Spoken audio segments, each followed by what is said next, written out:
Alright, Goodwin Race Team back at it with another video for you guys. I'm going to show y'all how to change the front brake pads on a 2020 Dodge Charger. This should pretty well be generally specific for probably 06 up for these. They're probably all going to be really similar, if not the same.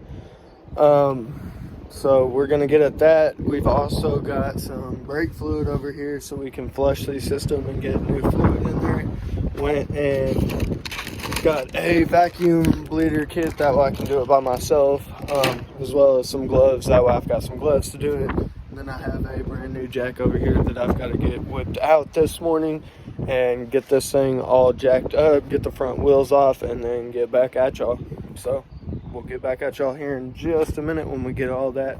All right, so we're doing one side at a time right now. So we're doing the passenger side.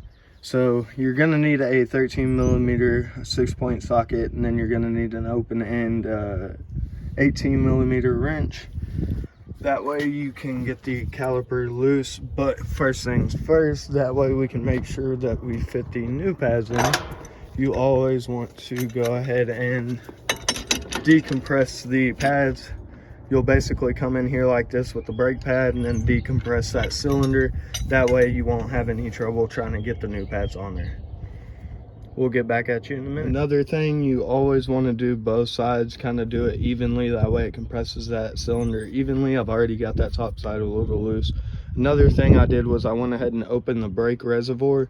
That way if any pressure or air is trying to go out, it can kind of relieve itself out of there. But just kind of a quick note on that. All right, so we are pretty much ready for the new brake pads. Got some grease over here, got the new tabs, new pads. These are actually ceramic pads, so they have a special break-in procedure. It says perform 30 decelerations from 30 miles an hour to 5 miles an hour, leaving 30 seconds in between for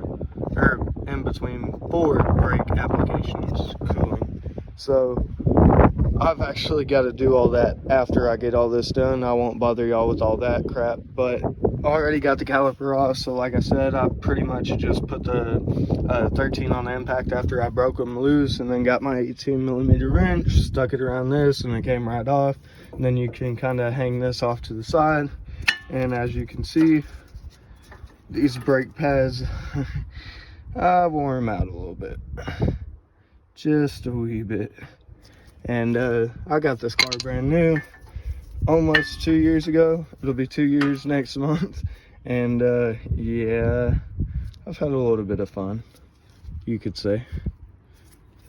So anyways, getting that replaced, go ahead and pull these old clips off as well. They should just kind of pull down and pop out. This back one's being a little bit of a pain. And just like that, that's that one. And go ahead and get this bottom one too. And just like that, all brake pads are off. Now you can get your new clips. And let's see. Just like this. Kind of slide around. And then you gotta line up all these tabs. There's tabs on the inside and outside. And then it'll kind of just snap right in. That one actually went a lot easier than the other ones getting off. Oh, gotta flip it around.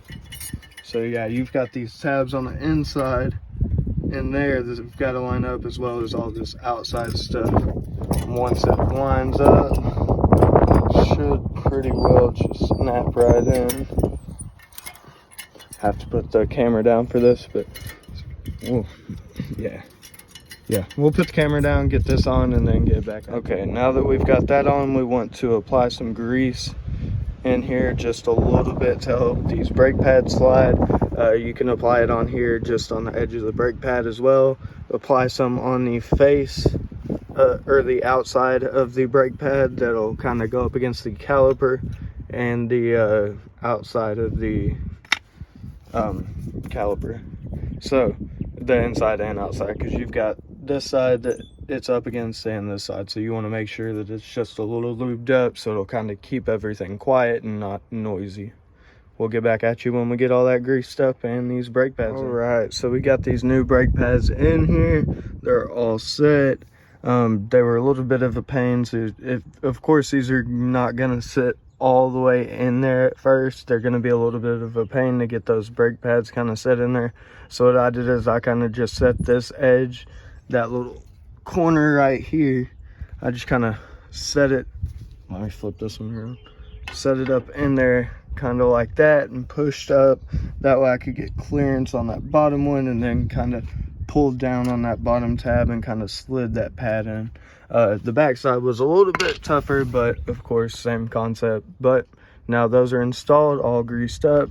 Now we can actually apply some grease to this a little bit. You can on the caliper, just try not to get inside the center because there's a hole in the center. Just get a little bit on the outside, make sure there's not any like big chunks or anything in there. But go ahead and grease that up a little bit, as well as the face of the pads. That way it all is pretty quiet. So we'll get back at you when all that's greased up, get this caliper on here, this wheel back on here, and get to the other side. So getting this back together, those calipers weren't quite decompressed enough after pulling it off, so I had to come back in here with an old brake pad and do each side, make sure I kind of do it evenly and decompress both of those calipers all the way. That way I can get this slid back on, bolted back up, and we'll be good.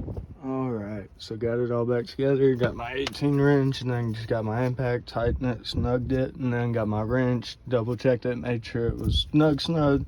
And now we can get the wheel back on here and then go to the driver's side. We'll get back at it. All right, so got the driver's side all taken apart, got the new pads on, new brackets, got it all greased up. Still gonna grease a little bit on the face of the pads, just a slight bit.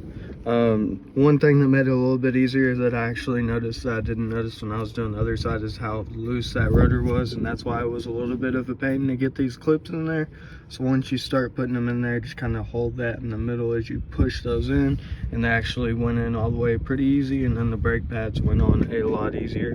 So we'll get this all finished back up, and then we will get on to flushing this brake system. That way we can get all the old brake fluid out and get some new fluid in here. All right, so got it all back together, got new brake pads on the front, got the back lifted up, got all the wheels pulled off, got the cap off of the reservoir, and I've already started to flush the system and try and get all that old fluid out of there.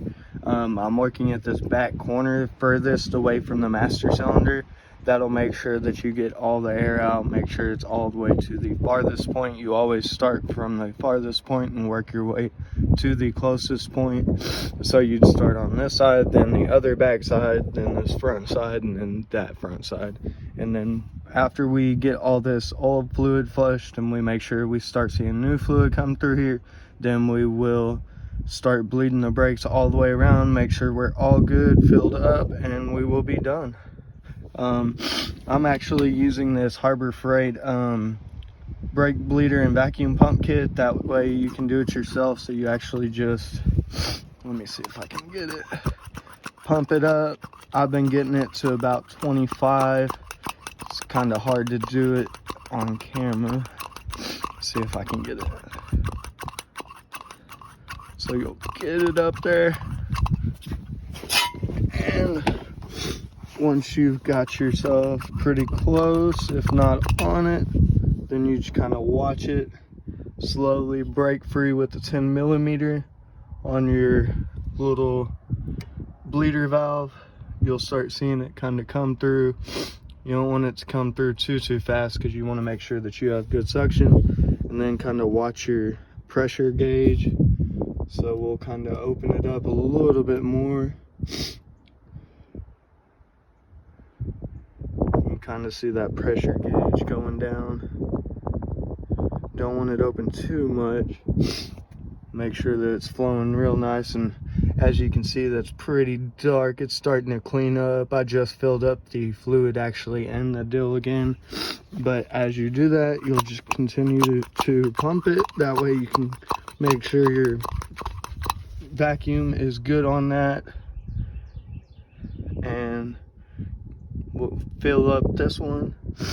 And once we get all this filled up, we will drain it into that, and then make sure that we've got enough up top too, and continue on and get this thing flushed and get new fluid in it. So as you can see, this is the 5th time I've done it, and it's starting to look a little bit clearer now. So probably do it 2-3 more times just to make sure I've got all the old fluid out of there. I'll go ahead and dump this one and go double check the reservoir, make sure that we've still got fluid in there, go ahead and refill it, top it off, make sure that we've got enough in that way we don't get any air into our system. But it's looking better. So it did look really dark like that when it was first coming out, so definitely looking better, but not quite there yet. All right, so by the 6th time we're looking pretty clean now, but from what I'm seeing, from what I'm dumping the fluid in, it looks like it's actually pretty clear. So we'll probably do this 1-2 more times and we should be pretty good. All right, so after the 7th time, it looks like it's pretty consistent at that color. We'll dump this out, then we will actually go get some of the new brake fluid and pour it in this. That way we can see how it looks, and then we will probably pretty much be done with this side, then go to the other sides of the colors, make sure that we get all the old brake fluid out and get it all flushed out with new stuff. Other than that, we're pretty much there. All right, so it looks like this one's got a little bit clearer tint than the what's still coming out, so we'll probably do it another time or two, but this is what it should look like straight out of the bottle. So we'll probably do that a time or two to kind of get more of that yellowish out, and then go through the rest of the corners and finish her up. All right.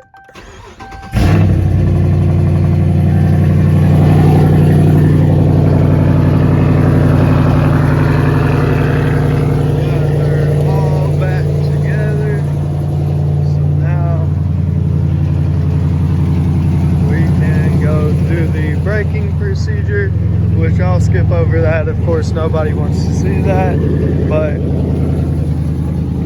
gotta go get all this broken. But anyways, that pretty much covers everything. It's pretty much the same procedure as your back brakes would be as your front brakes. Bled it all the way around, put new fluid in it, so it's got brand new fluid. Now I've just got to break in these ceramic brake pads. So that'll be it for this video. See y'all later.